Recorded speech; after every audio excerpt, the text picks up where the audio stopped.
Hi hello ನಮಸ್ಕಾರ ಸ್ನೇಹಿತರೆ, ರನ್ನ ಟಿವಿಗೆ ನಿಮ್ಮೆಲ್ಲರಿಗೆ ಸ್ವಾಗತ. ಉದಯವಾಹಿನಿಯಲ್ಲಿ ಪ್ರಸಾರವಾಗುತ್ತಿರುವ ಜನಪ್ರಿಯ ಧಾರಾವಾಹಿಗಿರುವ ಮತ್ತು ಟಾಪ್ ರೇಟರ್ ಧಾರಾವಾಹಿಗಿರುವ ಮೈನಾ ಧಾರಾವಾಹಿಯಲ್ಲಿ ಇದೀಗ ಮತ್ತೊಂದು ಹೊಸ ಪಾತ್ರದ ಎಂಟ್ರಿ ಆಗಲಿದೆ. ಇದರ ಬಗ್ಗೆ ಇನ್ನೇನು ವಿಡಿಯೋದಲ್ಲಿ ತೆಗೆದುಕೊಂಡು ಬರೋಣ.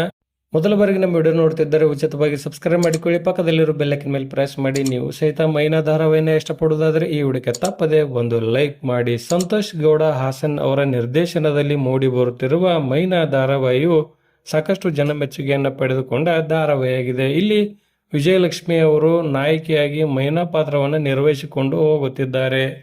ಸದ್ಯ ಮೈನಾ ಧಾರಾವಾಹಿಯಲ್ಲಿ ಇದೀಗ ಗುಣ ಎಂಬ ಹೊಸ ಪಾತ್ರದ ಎಂಟ್ರಿ ಆಗಲಿದೆ. ಗುಣ ಪಾತ್ರವನ್ನ ಹೊಸ ಯುವ ನಟರಾದಂತಹ ಡಾಕ್ಟರ್ ಶಶಾಂಕ್ ಅವರು ನಿರ್ವಹಿಸಿಕೊಂಡು ಹೋಗಲಿದ್ದಾರೆ. ಡಾಕ್ಟರ್ ಶಶಾಂಕ್ ಅವರು ಮೂಲತಃ ವೈದ್ಯರಾಗಿ ಮತ್ತು ಮಾಡೆಲ್ ಆಗಿ ಮತ್ತು ನಟರಾಗಿಯೂ ಸಹಿತ ಕೆಲಸವನ್ನು ನಿರ್ವಹಿಸುತ್ತಿದ್ದು, ಕನ್ನಡ ಕಿರುತೆರೆಗೆ ಗುಣ ಪಾತ್ರದ ಮುಖಾಂತರ ಮೈನಾ ಧಾರಾವಾಹಿಗೆ ಎಂಟ್ರಿಯನ್ನ ಕೊಟ್ಟಿದ್ದಾರೆಂದೇ ಹೇಳಬಹುದು. ಇನ್ನು ಈ ಪಾತ್ರದ ಮೂಲಕ ಮೈನಾ ಧಾರಾವಾಹಿಯಲ್ಲಿ ಏನೆಲ್ಲ ಬದಲಾವಣೆ ಆಗುತ್ತದೆ ಎಂಬುದನ್ನು ಕಾದು ನೋಡಬೇಕಾಗಿದೆ.